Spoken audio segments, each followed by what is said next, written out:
Okay, we're live. Yes, just a second. I think a couple of people are just about to join. Yeah, let's get started. Hi, everybody. Some issue. 1 second. Okay, great. Very good. Okay. Hi, everybody. My name is Manan Puri, and I am the co-founder of Strategy for GMAT and Dream Compass. With these two brands, we are focusing on all things career. With Strategy for GMAT, the focus is on MBA and MS admissions across the globe for the top schools, and you get mentored by the alums from these schools.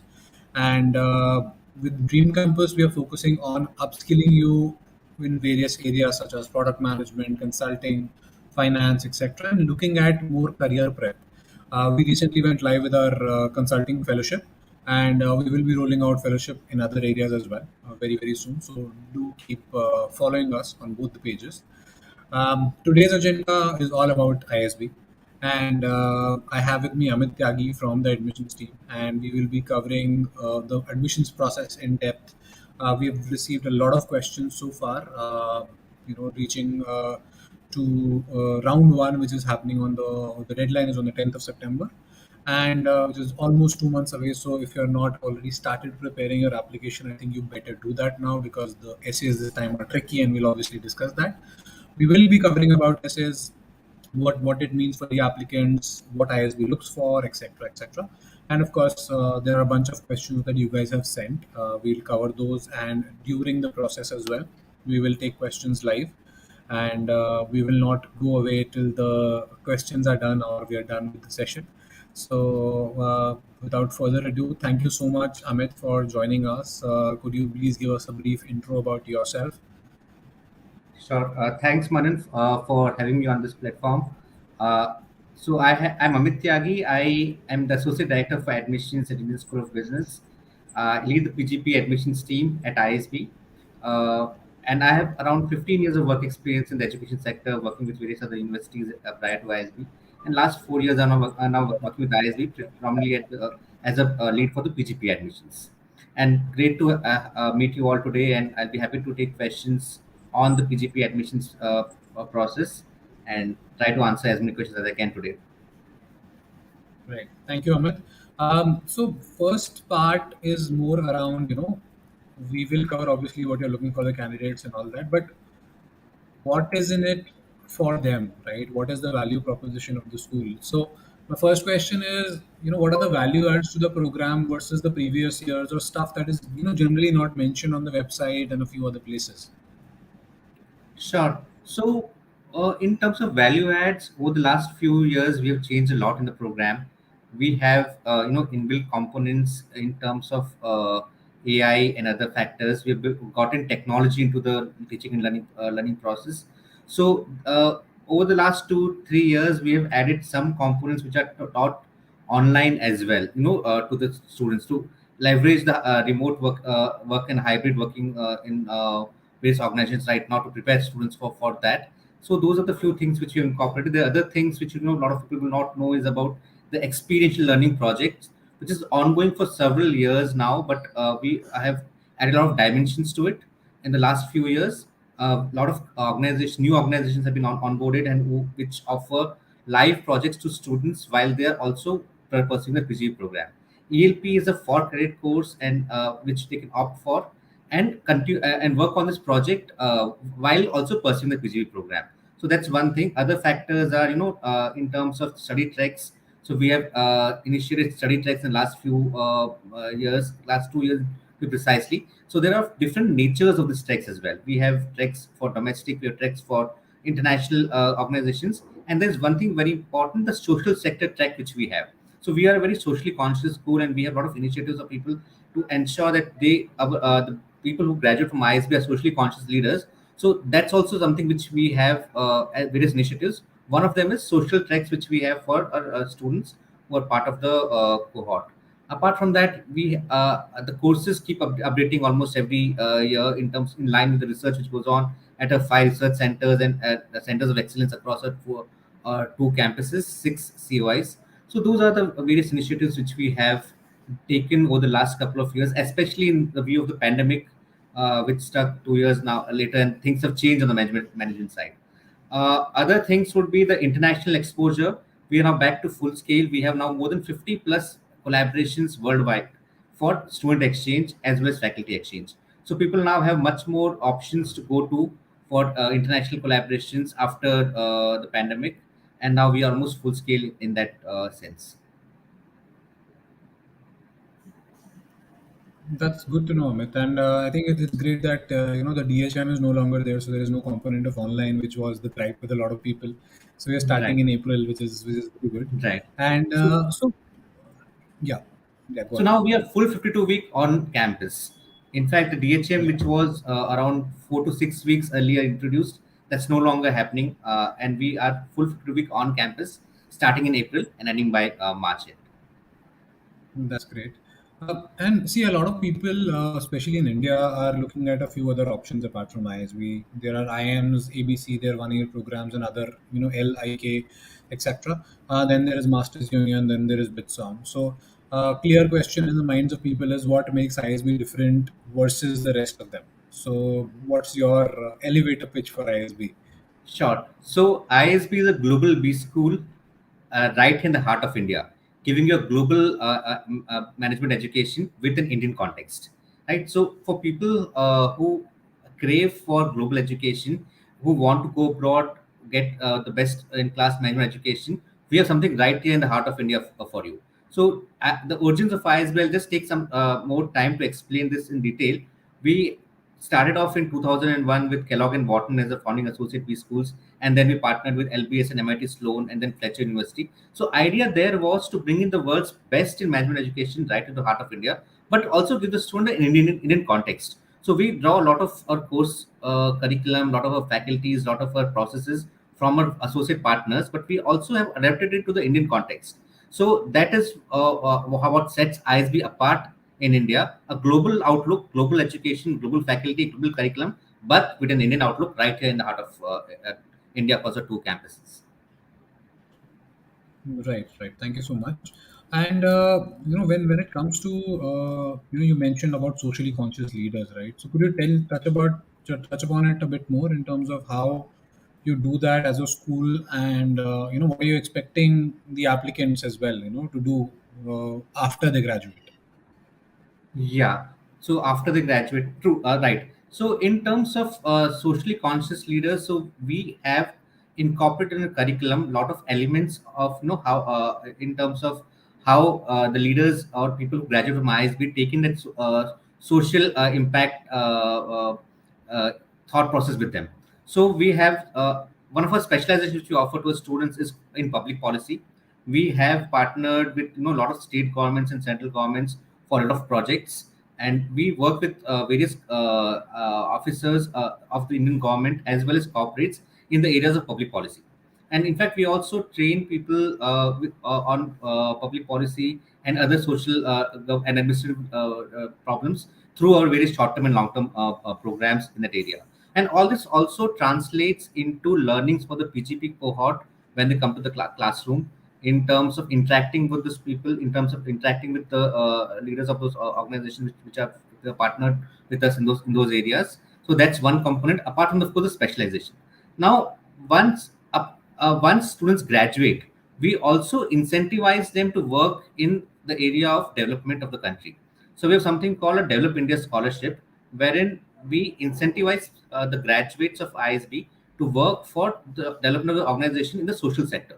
So if any ISB graduate chooses to work in the social sector after graduating from ISB, they get a stipend of up to 30,000 rupees per month for the next 2 years. This is to incentivize them for the salaries which they forego by not working in the corporate sectors, but working for development of the country in the initial 2 years. And once they do that for the 2 years, then their opportunities are limitless in the area which is now in this particular area which is coming up in India.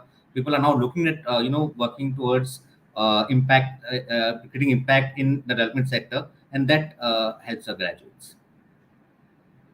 No, that's really interesting. The last one, a lot of people are coming in from the development sectors, or you want to go to those sectors, and clearly, apart from the top players like Dalberg and others, it gets difficult to secure financially viable jobs. So that's a very Right, good initiative, right? right. And That's that's a good point point. to note for the third essay, people. Great. Now, coming to the essays, this year, to the disappointment of reapplicants, to the surprise of admissions consultants, and of course, alums as well. In some sense, essays have changed. So, question is one: why was that change? And second part is, because there are newer essays this time around, are you going to focus a bit more on the essays in terms of your criteria, or it'll be the same? Right. So, we periodically keep reviewing the application process. We keep reviewing what we are looking at in terms of candidates evaluation criteria and so on and so forth. And we felt that there was a need to change the essays to bring out more aspects of the candidate's personality, their thought processes, their clarity, and their uniqueness and the self-awareness. So if you look at the essays, and you'll realize that there are two essays and one essay which is not mandatory, and the two essays which are there are both in terms of gauging the candidate's self-awareness and their clarity of thoughts, right? So the both the essays we're looking at, how self-aware the candidate is, how are they, have they introspected about their particular personal uh, question in terms of the strengths, weaknesses, and how do they come across as a person, what qualities they bring on the board. And the third essay, which is the career essay, again it's not mandatory because we felt that a lot of people, when they have some thought process about their career, it changes when they come to ISB.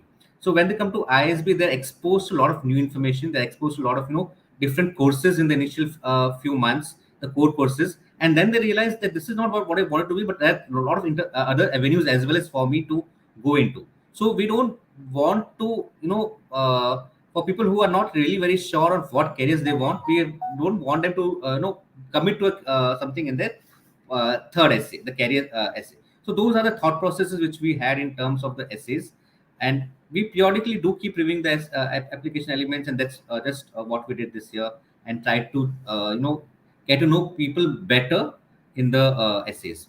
Now, as far as evaluation is concerned, evaluation is similar to what we had earlier, but this essays will in fact help the alums who are interviewing the candidates to get more insights into the candidates qualities and have discussions on them in the interview.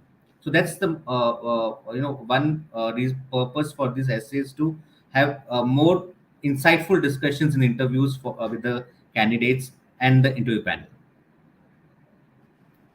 Right. I think that's a great move because they were becoming monotonous and templatized. Again, I think admissions consultants do need to take some bit of a blame here as well. But so around that, in terms of the essays, let's just cover the first couple of them. So when it comes to the first one, where you're wanting to understand the strengths and weaknesses of an applicant and asking them for illustrations. Is the focus majorly, or should the applicants focus more on the stuff outside work, or do you think they should have work examples also there? So, in fact, people who come with 3, 4 years of work experience, they can definitely mention their work examples because they're already at a advanced level of they have 3, 4 years of work experience, and that forms a chunk of their recent last 3, 4 years. So definitely they can include examples from the work places in terms of the strengths and weaknesses, and of that is definitely something which I'll recommend candidates to do. But it's not given that only work things are required. You can also mention about your personal characteristics and other factors, something maybe which is far more impactful in your life, which would not be so recent, can also be included. So yeah, both the things are fine. And somebody with 2 years or somebody's EO, definitely I will want something much more personal in that thing, because the work thing may not be that impactful. Right, definitely makes sense. And in the second one, you're talking about successes and failures. Again, same logic, work because it's recent, but the idea should be that it's a lot more recent when it comes to the successes and failures. More importantly, the first essay can be dating back to childhood and how the upbringing was, but in this case, you're looking at more recent examples. Exactly, exactly. And again, as I mentioned, both the essays serve the purpose of gauging the candidate's self-awareness, how self-aware you are, what kind of instances you portray in terms of your strengths, weaknesses, how do you back them up. So that would be something which a lot of thought should go by the candidates into what kind of instance they talk about, what kind of strengths and weaknesses they talk about. That is something which candidates have to work on. Right, right. And when it comes to strengths and weaknesses, like what is the ideal number we want to look at? So I mean, uh, it all depends on how you structure the essays. There's no ideal number for strengths. I won't give a suggestion that have three strengths and three weaknesses. No, it's not not a resume. It's about, even if you mention one strength and one weaknesses, but if you are backing it up with a very good solid instance, right, that will make much more impact. So what we're looking at is not just mentioning or listing of strengths and weaknesses. It's all about how do you back them up by instances, how those instances actually showcase whether they're strengths or their weaknesses. And one suggestion I'll give people is not to mention weaknesses which are disguised strengths. A lot of time we tend to do that.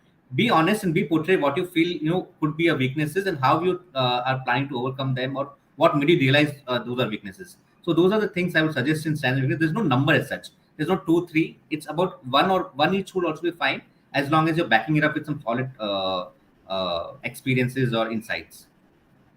Fair. No, that helps. And although the goals essay is optional, of course, my personal opinion was that one should talk about it because goal clarity is one part of ISB's application, and alums would definitely cover that in the interview. So, although it's optional, is the recommendation to write it, or you again you won't comment on that? No, there's no recommendation to write it, right? But my own personal opinion, I wouldn't say this as admission director, is that if you have, let's say, higher years of work experience, 7 8 years of work experience, I would suggest you talk about it. Because with that kind of work experience, you need to have a clarity in terms of what you want from the MBA experience. And in that essay you might write things which could make for a good discussion in the interview, right? Even if you don't attend that essay, most likely you're going to have that kind of discussion in interviews with the LMs on those lines. So it may be a better option to mention some guidelines in the essay for the discussions, which you can follow, which LMs can follow in the application. Right, thank you. And we'll come to the reapplicants and reapplicants essay in some time. Let's switch gears to talking about what do you look for in an ideal candidate. Again, there are two three personas. There are different types. It's a diverse class, right? But if you Yeah. can draw up one or two personas in terms of the how their application would look like, GMAT scores, etc., that will really help the audience to understand and gauge where they stand. Sure. So one is from the evaluation point of view, we are looking at holistic candidates. We're looking at candidates, who bring in diverse experiences. Hence, GMAT or even your ACADS or your work experience do not have a very high weightage or very low weightages, right? It's not like your ACADS are lower or your GMAT is lower. You will definitely not make it. If you look at the last year's range of GMAT scores, it's 530 to 780. Of course, the 530 is somebody who has an international exposure and a significant years of work experience in top international organizations. But for general candidates, 610 to 780 Indian candidates is what the range is. So if you look at the range itself, you'll realize that there's no one particular GMAT score. It all depends on how you balance your profile. So we look at balanced, holistic profiles is one persona which I can suggest. If you have lower CAT, you balance it up with higher GMAT scores, or better work experience and clarity in your essays, and so on and so forth.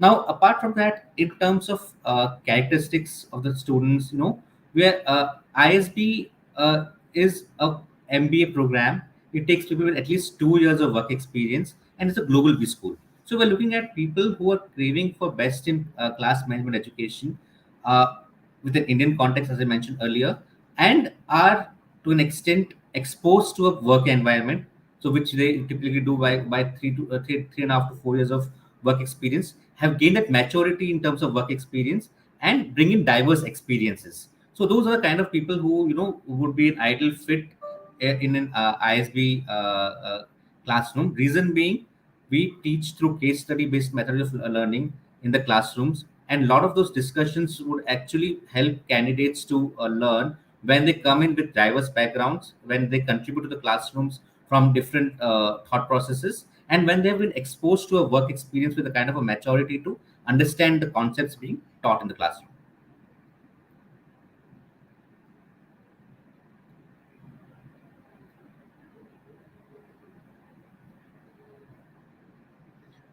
Yeah, so I think Manan has dropped out. So if there are any questions the audience wants to get answered in the meanwhile, you can type in the chat, private chat, and I'll be happy to take it up and answer the questions.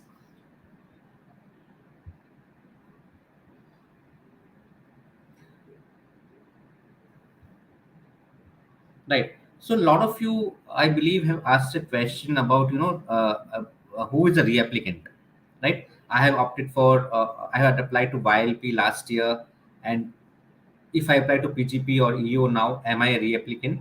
No. So you'll not be a reapplicant because YLP and PGP and early entry are separate modes of entry altogether.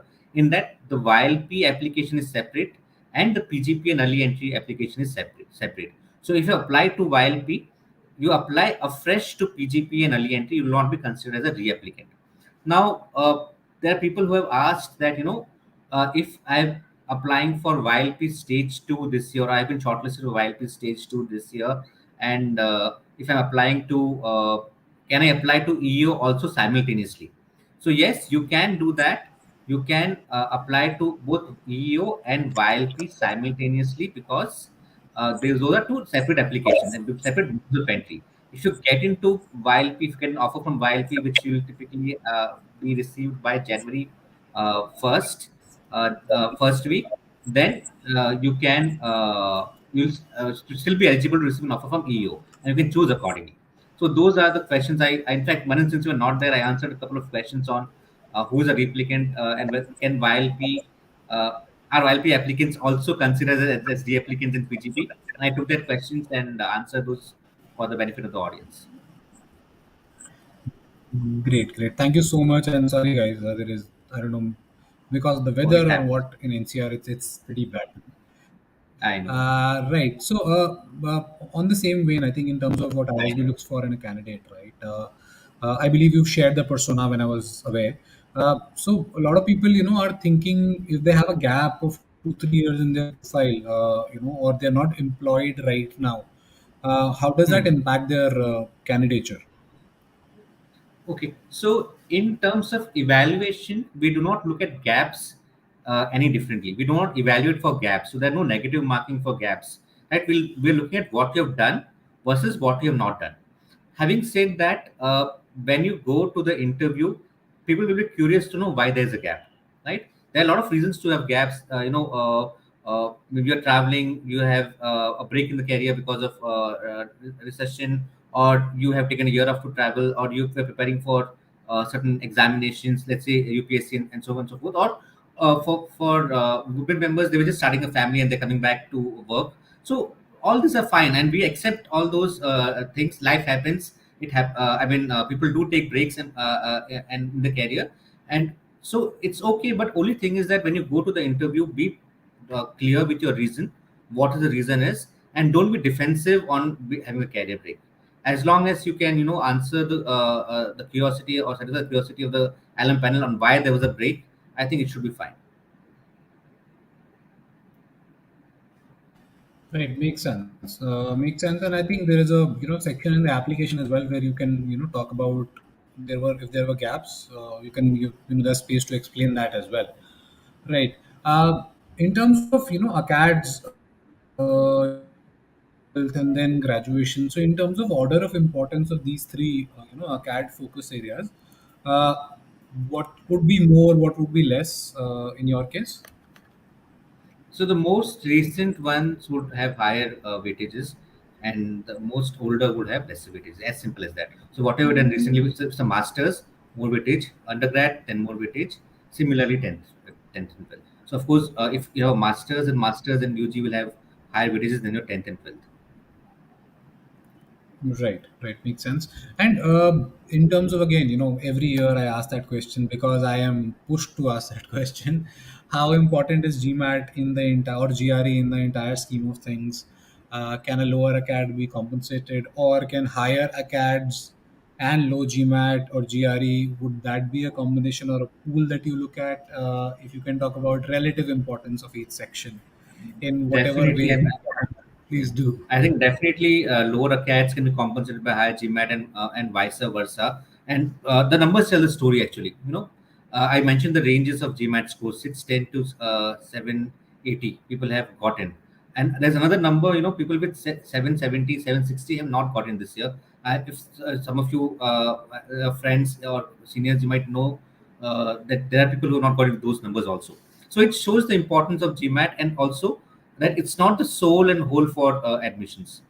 So even if you have 760, it's not a guaranteed that you will get it, because there are a lot of other factors which come into play, and it's not the only thing. Same thing with other factors also. So we have ensured that all the factors have that appropriate weightage, and none of them is high enough to ensure that you'll get it regardless of anything else, and none of them is low enough that you will not get in even if you have very high stellar things in other factors. Right, makes sense. So it's a totality, I think, that we are looking at the end of the day, right? Then the next question I have is around the scholarships. So obviously there is a merit-based scholarship that is there. Everything else, there are a few others. People can check on the ISB's website. But from a merit-based standpoint, what is it that you're looking at? When you're granting a scholarship, 50%, 100%, or whatever number that is. Sure. So while applying to ISB, you have two types of scholarships versus merit, and then there's Medcom need scholarship. So for merit scholarship, everybody by default is considered for scholarship. And here the criteria is very simple: your performance in the ISB selection process, which encompasses everything: your GMAT, your ACADS, your WorkX, your interview score, your essays, and so on and so forth. So higher, as I mentioned, there are people who said if my low GMAT can overcome, if my high GMAT can overcome low CATs, and vice versa. But if there's somebody with exceptional everything, right? Not only will that person get an offer, but the person will also get a higher scholarship. That's how scholarships work in the merit component. The merit component is based on your performance in the ISB selection process, right? And again, there are different scholarships. There are scholarships for diversity also, which are based on your diversity quotient, which backgrounds, what achievements, and so on and so forth. But I'll touch upon the merit come need next. Merit come need is a scholarship which is for people whose annual family income is less than 18 lakhs per annum. And for such people, again, they have to write an essay in the application, and then basis the performance in the ISB selection process as well as the need, the annual salary, family income, tuition waivers are given out. Now for merit, we have up to 100% of tuition fee waivers. So tuition fees somewhere around 28 lakhs or so. So 100% of will be that. And for merit come need, we have waivers up to 20 to 25 lakhs for people, depending upon their need come merit. Right, right. And can people apply for need-based scholarships and then you would automatically consider them for merit-based? So can they get two scholarships as well? Yes, they can apply for two scholarships as well. Okay, fair. So Uh, whichever higher they'll be getting it, they'll be offered that. yeah. And do the scholarship, grants, the amount or the number of scholarships vary across rounds? So, last till last year, of course, theoretically it would vary, because round one is open. There are people coming in first come first serve, so chances of scholarships are higher. If we theoretically have all good candidates in round one, let's say we have 800 people to fill, let's say in a year, and we have 800 people, good candidates come in. So theoretically, it's possible that we take 800 and give good scholarships to all of them, and then less seats are less. But that's not how it works, because rounds are not for encouraging people to apply in a particular time, but rounds are meant for ease of application in processing. So people who want to apply in August should not wait till March to get their offers. But theoretically, it's possible that it may happen, and to an extent, some it plays out to an extent as well. But I would say if you want to have scholarships, maximum chances apply in round one. but it doesn't mean that you don't have enough chances in round two and round three. People get questions in round three and round two also, because people tend to apply in different rounds. Right, right. Makes sense. Makes sense.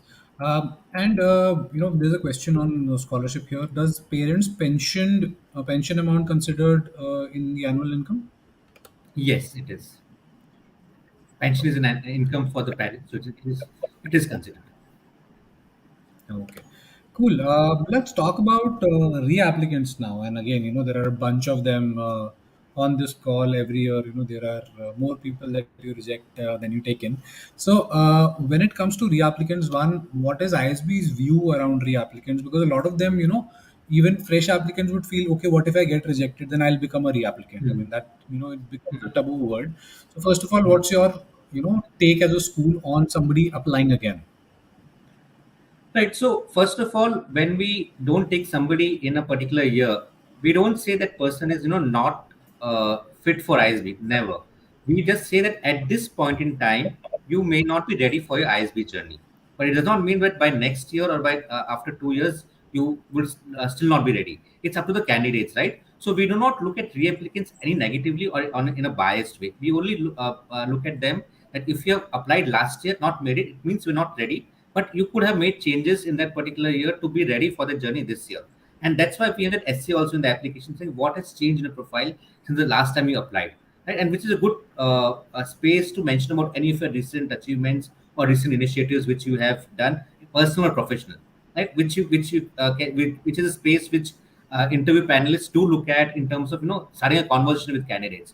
So no bias for the applicants at all. It's only that you would have changed in a year or two, and definitely we welcome you to apply, and we'll look at you objectively in this year, regardless of what you were last year. That will not be counted. It's all about how you have changed this year and what your application this year looks like. Okay, and a lot of people, had applied in round three last year. Let's say even if it's EEO or PGP, now they apply in round one, which is barely 5 6 month gap, right? So how do you think they should approach this particular essay, or should they wait for round two or round three for that matter, because they'll submit in the essay that will come in? No, I don't think that's a right strategy to wait for round two and round three to for something to change in your profile. It's the candidate, who has to decide whether he or she is right now ready with the application, his or her best application, and then submit the application according to rounds. Not just that, I should wait to put in 7 8 months before between my two applications. That's not the right strategy. And within 5 months, a lot of changes could happen, or changes in the thought process could happen. It could just be that the person who went to an interview just needed a bit more interview practice, and which he realized after the interview, right? So those things you can mention in the reapplicant essay. Any new initiatives you started, any personal hobbies you started, those could be added. It's an additional space for you to highlight a few more of your recent achievements. Now, also about Right. reapplicants, you know, it's that. Okay, I think I lost the train of thought. I'll come back to it later. Yeah. Sure, sure, no problem. Just to add on that, people have issues or concerns around reapplicants. We have worked with people who have applied 2 or 3 times before, and they've still gotten in to ISB. Yeah. And there are multiple cases like that in every class. So clearly, ISB does not take reapplicants in a bad light. More No, importantly, no. on the contrary, they appreciate the fact that you have a zeal to get into the school, and they obviously would, I won't say prefer, but they won't take it, in a negative way that you didn't get through last year. So why should you apply this Yeah. year? So there are of course Sure. few schools who do not encourage reapplicants, but ISB is definitely not one of them. Definitely we do. And coming to that point, what I was trying to say earlier as well, that not just we encourage, but we also need to give a feedback to the reapplicants. So people who have gotten rejected last year, whether you went to the interview stage, whether you were waitlisted, or whether you did not make it, you can reach out to us, get a feedback from us on what went wrong, what could have been better, and accordingly take a call on whether you want to reapply this year or not. So that possibility is there. So we have been receiving a lot of calls, feedback calls from students about their interviews or about their profile parameters as such, and we have been talking to a lot of reapplicants. So if any reapplicants here, feel free to reach out to us and ask for a feedback on your last application, and we'll be happy to assist you on that. Great. No, that's a great initiative, Amit. Thank you for that. Okay, moving on to other questions more around process and a few other things, right?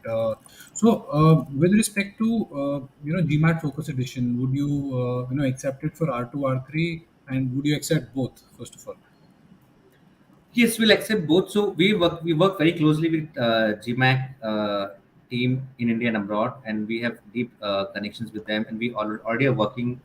In fact, any particular initiative before its release or we are planning to release, we are one of the points of contact to be consulted on those aspects. So we will accept GMAT Focus going forward as and when it's released. We'll also continue to accept GMAT Classic till it's there, and we'll continue to accept it for the next 5 years till the scores are valid for GMAT Classic as well. And we already have the conversion mechanism in place. We already partnered with or worked with GMAT closely to get how to convert scores from focus to select, from focus to classical and vice versa. So candidates do not worry about this aspect. I'll suggest take whatever test you're comfortable with, whether the focus or whether the classic, and leave the rest to us. We'll ensure that you get a fair portrayal of your score in the evaluation process. Right, right, makes sense. And separately from an interview standpoint, what all data do the interviewers have access to while they are taking the interviews? Sure. So please throw some light on that. Sure. So when we look at the evaluation process, there are two components: quantitative and qualitative. Right. The quantitative component happens at the profile evaluation stage, where we evaluate a profile on quantitative parameters and assign you profile scores. In the interview, it's mostly qualitative evaluation. So interviewers will have all access to a candidates' qualitative application, including their work history, including their undergrad schools, undergrad degrees, including their essays, hobbies, everything else, except for two things: their UG scores or the education scores, 10, 12, UG, PG, and their GMAT GRE scores. They won't have access to these scores because this is a qualitative evaluation of the candidates, not a quantitative one. So they are not biased by what scores they've got, but they evaluate them on qualitative parameters by interacting with them. Right. And when people get shortlisted for interviews, is the interview the only decision criteria, or would you combine the application score and interview scores to come up with a No. final cutoff, so to speak? Yeah, so interview is not the only criteria. No, it's uh, it's both the profile score and interview score, which will comprise your overall score. So interview is not a rejection or a shortlisting stage at all. It's just another step in the process, right? So again, that brings me to the next question I know which you're going to ask is that, then why is it that a lot of people who have stellar interviews still don't make it, right? So it's again relative to the applicant pool for the year. So if your profile score may be really good, and if your profile score is up to a particular level where we know that even if you get a higher score in the interview, maximum score in the interview, if you make it, you will be called for the interview. But then again, in the interviews, it's all relative to the overall candidate pool for that particular year, which we evaluate candidates again. So cutoffs can go a bit up and there, and hence people may feel that I got a stellar interview done, but still I'm not making it. Why was it selected in the first place? No, you still had a chance. It's all about the pool, and also you may have a stellar interview, but again the scores may not reflect that. Fair enough. Fair enough. So, of course, I think that clarifies a lot of questions, and there was an angst in the question as well that came in. Right. So, in terms of round one results, what are the tentative dates for results of application, then interview dates, and then of course the final results? Right. So we'll complete the application deadline by 10 September, and it will take us a couple of weeks to evaluate the or set up the scores for the applications by the various reviewers.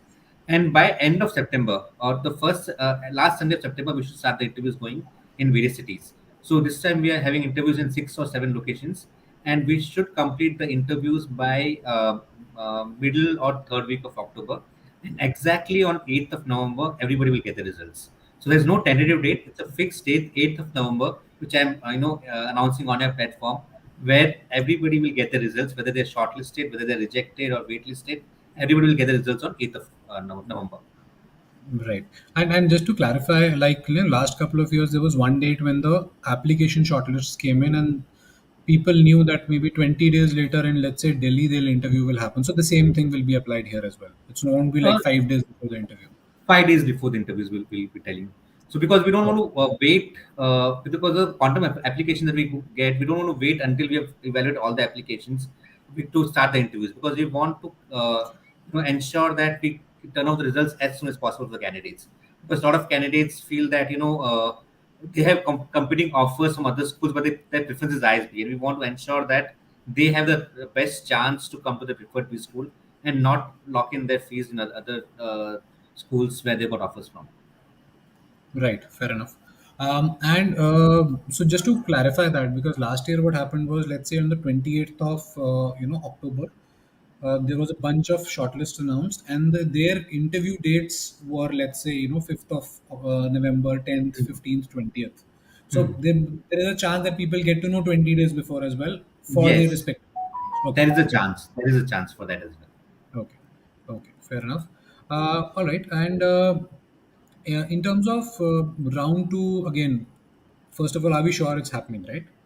We are. Yeah. Okay, great. That solves for it. And round three, of course, we'll know later. Um, Now, there's a question on admissions consultants, and then I'll come to the chat, and there have been a bunch of questions. We'll cover those. So, I'll just read out the question, and I'll not color it at all, because rephrase, paraphrase. All consulting firms share their top success stories, and everyone says they are the best. But as applicants, we would like to have a genuine support and guidance throughout our journey. It is very difficult to make any choices. Kindly help. Right. So that's a tricky one. So I can't talk about consultants per se, but what I can advise the candidates is that in your ISB journey, you'll need mentors, and uh, do reach out to mentors, whether they be consultants or whether they be your friends or who have graduated from ISB, the alums or other people. But you will need a mentor who has gone through the process, who understand the nuances of an MBA education, and who can give you those insights. So look for somebody either from the alum community or other avenues, but do reach out to people. Have take as many inputs as you can, even if you go to a consultant or if you don't go to a consultant, but do reach out to as many people as you can who can give you guidance and who have gone through the process themselves and gone through the journey themselves. Right, right. I'll just add upon that, specifically around the consultants part, because I know the market is flooded with people, and everybody claims to be the best out there. I think the best way to do it is just talk to them, right? And have, of course, certain criterias in mind, how the discussion goes, how deep they understand your profile, the kind of team that they have, what would be the process, right? Unlimited reviews, discussions, everybody would say, but maybe get testimonials not just from people who've gotten in, but from people who have not gotten in as well. I think that's the more important part here. Do they feel that it was the consultant that led for a ding, or there was somebody else? Absolutely, I think ask that. And more importantly, consultants are not the God's greatest gifts to mankind or the admissions process. Consultants solve for experience, like Amit said, and they solve for, more importantly, the time. Because if you reach out to alums or friends or mentors, they will not be, in most cases, with you throughout, let's say, a 2 month, 3 month period. We're doing brainstorming, essay reviews, discussions, anxiety management, and a lot of things. That's where consultants step in, apart from, of course, the expertise. So if you have somebody who is okay to give you time, and you're close enough to that person, then absolutely, there's no need to go to consultants. And I'm saying this as a consultant myself. All right, we would solve for time, we would solve for some bit of expertise, we would solve for accountability, more importantly, right? Okay. Then questions around, just a couple of profile specific questions, Amit. Somebody who's a CFA charter holder, eco graduate, 4.5 years of experience in top brands. Extracurriculars is good. GMAT is a 710, which is lower than ISB's average. Is that GMAT score enough? So it's very difficult to say because there are a lot of nuances also in the profile, right? So with just two, we take a lot of time to review the applications. We get a detailed application filled, get insights from the essays. So it's very difficult to just say that whether this particular score is enough on just two or three lines on the of the candidate. So for Sure. all such questions, it will be not be genuinely possible for me to answer whether this score is enough or not for a particular candidate. It could be, Yeah. it could not be, or you could have much less Sure. score will do, but not possible at with just two, Yeah. three sentences for a person. Sure, sure, sure. Again, I'll go out on a limb and say I think from my experience, it's decent enough. Worth a shot, definitely.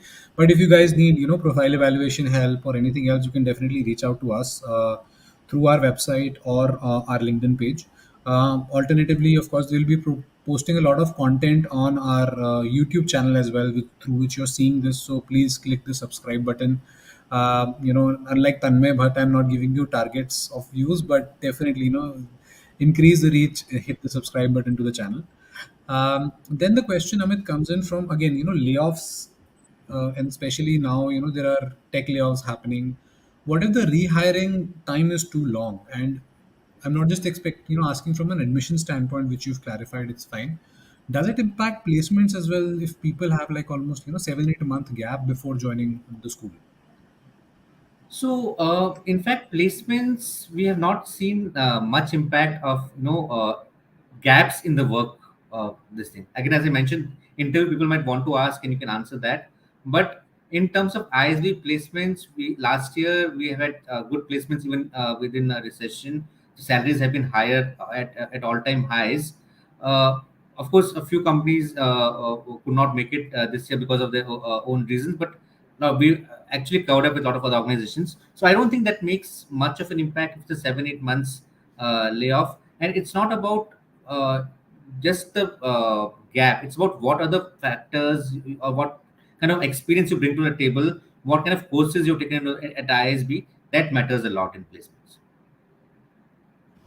In fact, a lot of on the Right. same lines, a lot of people ask me also, whether the GMAT scores or GRE scores make an impact in the placements. I don't think that happens.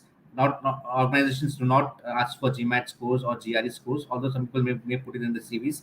It's not a factor. It's all about your work experience and how you fit in with the profile that matters in placements. Great. Thanks for that, Amit. People asking if there is see, career progression is important, and that's a question from Saurav. However, certain organizations maintain a flat circle, structure, and they don't have people reporting into them for 5 6 7 years. So, Hmm. how would ISB evaluate potential in such cases? Because you're not leading a team, there was not a Hmm. lot of promotions as well. So, how would that Right. happen? Right. So it's not just about team being a team leader or about your rank in an organization. We look at a lot of factors in terms of your responsibilities, the kind of projects that you lead, the kind of impact that you've done. More importantly, so that all that is taken into consideration when you look at career progression. So it's and we understand that different organizations have different structures. So it's not that somebody has to be a associate and then has moved to GM. That is progression. No, somebody could be an associate and be an associate for 3 4 years, but would have progressively moved on and taken higher responsibilities, have made a higher impact. That is what you have to show in your application for progression. Of course, other things also do help if you have promotions, if you have salary changes, if you have this thing. But responsibilities and impact is a key thing which you look at in work experience. Yeah, and guys, what you could also do in such cases is if your responsibilities changed, as Samit mentioned, add another employment in the application form, Yes. so that the Allens also see it and the Adcom also sees it. It's not just about two different companies that you were a part of. Within one company, if your roles and responsibilities and achievements changed, then you can add two employments there. Okay. What would people with lower work experience or zero work experience, and specifically EEO candidates, how do they demonstrate the value of their work experience? Because a lot of people might not even have started working come round Right. one in September. Right, right. So again, for EO and similarly, people while people have 0 years of work experience and EO would have 0 years of work experience. At least EO EOs have a direction in which they're going. If they have a job offer in hand, or if they work for 3 4 months, They can build on those aspects in terms of the clarity of the career they want. But what we expect here is a proxy for their work experience, or progression would be their activities in the college, their acads, and their extracurriculars in their undergrad. So those things should make up for the lack of work experience. That will show us potential in terms of their uh, in lieu of the work experience. Right. Okay. On the goals essay, although it's just 250 words, uh, if somebody attempts it, would it be wise to show two choices in that, or specifically for the short term goal, or would you prefer a lot more clarity, at least for the short term? So it's not both the options are correct, right? But what we'll need is the logic and clarity behind that. So if you have a particular, and how do you tie in your skill sets at that point of time? So if you're a computer science engineer and working in IT, and then you want to move into, let's say, consulting, how do you tie in your current skill sets? How will they help you, and how will ISB will help you get into consulting? So that logic, that thread and story is important, rather than what you choose there, in my opinion. Because anyways, as I mentioned earlier, a lot of people, when they go to ISB, they're exposed to various subjects which they're not maybe even contemplated studying before ISB. They kind of would change the direction, because they find new passions at ISB, be it in Hmm. terms of the academics, or in terms of the course. Somebody's very good at economics, they might want to get into economics and maybe eventually teaching. Never know, right? So we don't want to tie you into a particular thing, but what we're looking at is logic and the thread behind it. If you've written something, whether you can back it up with your thought process, the facts, and your skill sets. Yeah.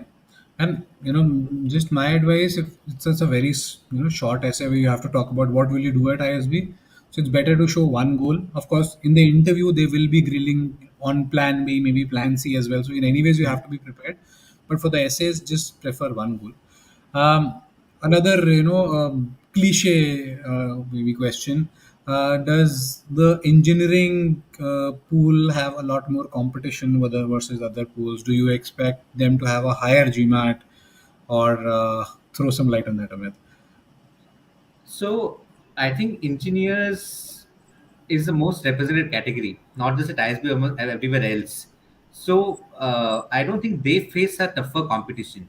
Of course, nowadays there's a lot of perception that what we call GEM, General Engineer Male, having a lot of other in B schools having a very tough chances. But at ISB, remember the fact that we have 880 candidates, and over the last uh, 2 3 years, we have had around 50% engineers. In fact, a couple of years back, we had almost 60% engineers, which accounts to around 480 to people in the class. So if we have 480 people coming in the class, so again, the competition is not for them; it's for the other people who are from the non-engineering backgrounds, right?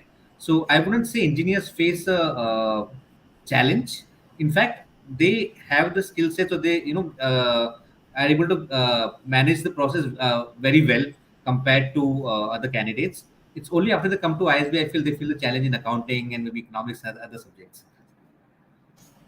Yeah, but yet they score better than the CAs and finance graduates in Yeah. those courses. Right. Okay. Talking about the recommendation, we have one for ISB. So, can it come from a reporting manager who has not been with the same organization for more than a year, or you would prefer somebody from the current organization only? No, I mean, I understand that I understand a lot of people will not want to tell the current organization that they are applying for ISB. And that's fair enough. So if somebody who has worked with you not more than 2 years older and knows you professionally, it could be an reporting manager from the previous organization, maybe not more than 2 years ago, then it's fine. We perfectly understand. But if it's more than 2 years, then realize that the person may not be aware of the current skill set of the candidate, right? So it makes sense to have somebody who knows you for at least not older than 2 years, and could be anybody, could be a reporting manager of the last organization, could be a client, could be a customer who you work closely with. If not the reporting manager or the skip level manager, but we prefer somebody to be a reporting manager if they can, if you can, if the candidates can get that recommendation. Right, sounds good. And how can self-employed candidates show, experience there?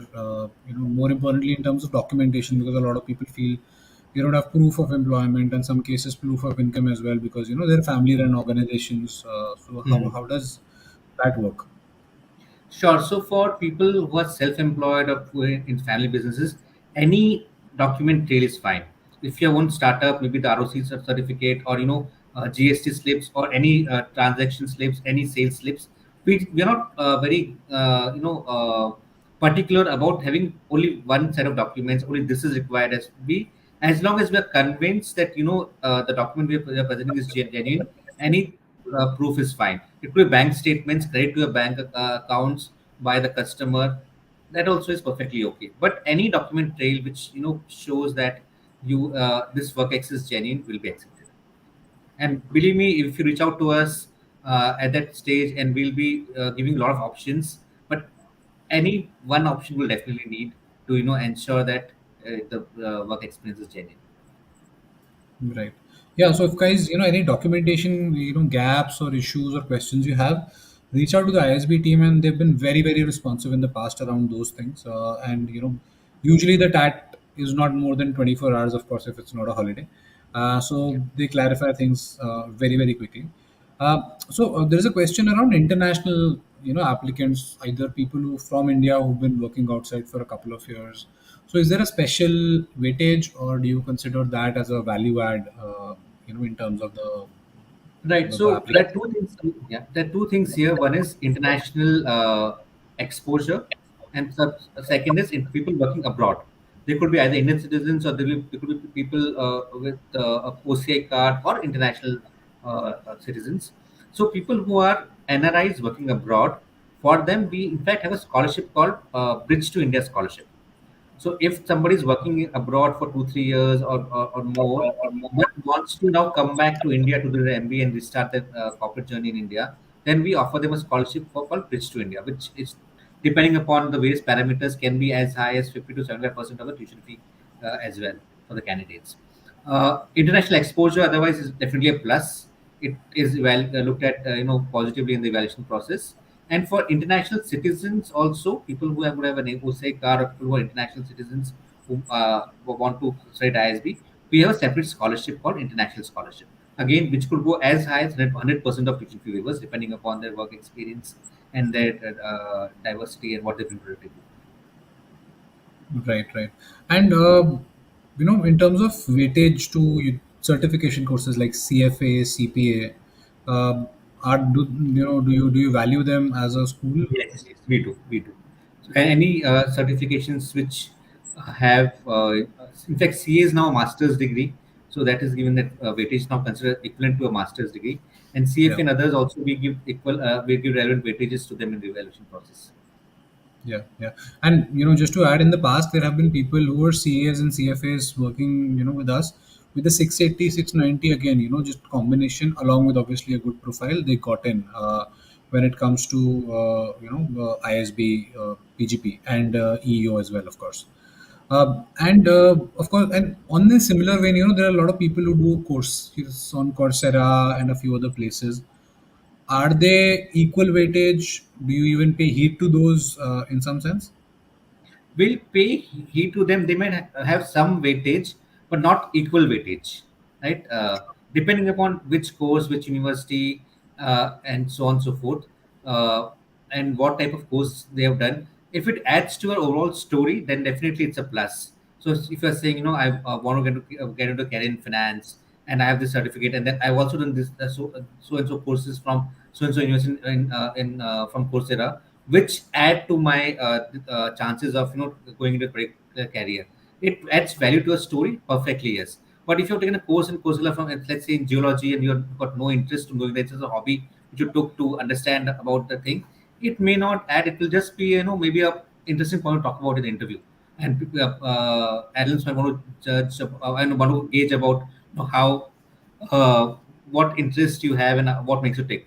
But whatever adds to your overall story, definitely is a plus. Fair. And how would ISB treat a recent job change? Let's say somebody joins an organization mid of August, end of August. and then there's nothing to add in terms of the experience. Do you want people to show it or not show it? They should show it because it shows the progression, right? Uh, so if you have got a job change, it's because in lieu of the work which you've done in the previous organization, it's kind of a progression and kind of work you'll do and expect to do in future. Definitely, you should show it. But one thing I'll suggest is people should not make job-based decision because how it will look on the ISB application. Take your decisions and put them in the application, right? And not the vice versa. Oh, I should not change the job right now because maybe I'm applying to ISB in September. I'll bring the job is after September. Or not don't do that. Take your decisions based on your career goals and then represent them on the application, and not vice versa. Take your career decisions because of ISB application, and Yeah. what Yeah. makes you good. You probably would have a bigger problem with your employer in Feb when you tell them that you're leaving. But from an ISB perspective, it doesn't matter. True. Okay. And Shobit, 5+ of years of work experience is not a red flag. However, Amit, there are questions around the fact that 8+ years of experience, just 50 people, in the class. So is that a deliberate class, mix that you want for the batch, or is it just a function of the number of applicants you get? It's a function of number of applicants and people who make it. So it's not a deliberate number which we keep in. So we don't have any quotas or cutoffs basis age or gender or any other factors. So it's a single admission process for all the people. Now 50 people are who are coming in, but even those 50 people is a significant number if you look at overall scheme of things. And for these 50 people, we in fact work closely with them to get them customized offers through the what we call the senior executives club. The placement team or the cash team works closely with them. Now, people who come with 8+ years of work experience, we want solid clarity and self awareness on what they want to do at ISB and beyond. Because you can't wish away 8 years of work experience. Somebody who comes with 2, 3 years of work can still, change or start afresh in roles. But somebody who comes with 8 years of work experience, the prior experience is going to count. The transferable skills are going to count into the career which they want to choose, and that clarity they should have. So maybe that's something which people who are applying should look at. Otherwise, there's no bias to people with 8+ years of work experience. In fact, we have somebody with Right, 22 right. years in the class this year. Yeah, makes sense. Makes sense. And what constitutes? People ask if I do a volunteering work or anything in extracurricular. Do they need to have documented proof for that? So if it's a volunteering work, documented proof will help. But even if they don't have it, people are going to talk about it in an interview, and it would be you'll be called out if you have not worked there.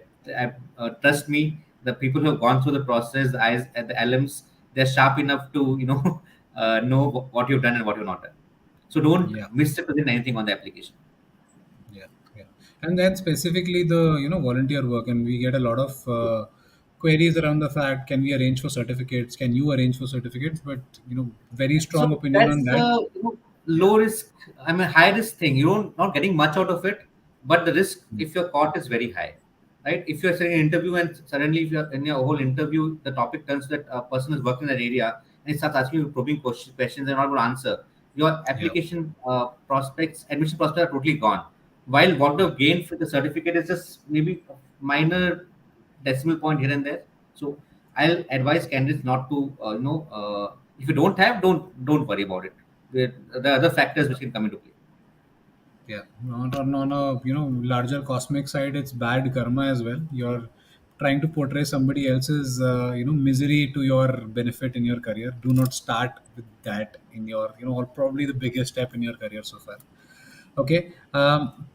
And so the question is around work experience. So somebody would be completing 24 months of work experience as on 1st of April 24, and it would include a paid internship after the graduation. So would it be eligible for PGP or would it be EU? He would be eligible for PGP. So anything after the graduation, paid full-time work experience, even if it's an internship, is counted as work experience. But after graduation from your college. Okay. And in some cases, people do their graduation and then they're already in their articleship for CA. So is articleship in the same Articleship way? is Or not considered. yeah, No. it's not counted. So Yeah. I'll tell you why it's not considered. The rule is that you can't have two full-time activities at the same time, right? Articleship is part of your CA. CA is a full-time activity, and you can't have. It's part of your course. So anything part of your undergrad course or part of your course is not counted as work experience. So even if you're in the engineering, if you Right. have that Right. 2 month internship in between 2 years, that's not counted because it's part of complete the requirements for completing your course. Okay. Fair. Fair. Cool. I think that those were all the questions. Any final thoughts, comments from you, Amit? So I'll just, as I've been talking about this throughout this particular session, try to introspect, try to get clarity, try to get self-awareness in your application, and don't misrepresent anything in the application. That those are my top tips for people who want to apply this year. And of course, talk to people, talk to as many people as you can, and try to get as many insights and with as many reviews done. Reach out to us, reach out to alums, reach out to, of course, Manan, if you he's an alum from ISB. So Yeah. that those are my tips for people. Yeah. Sure. Thanks, Amit.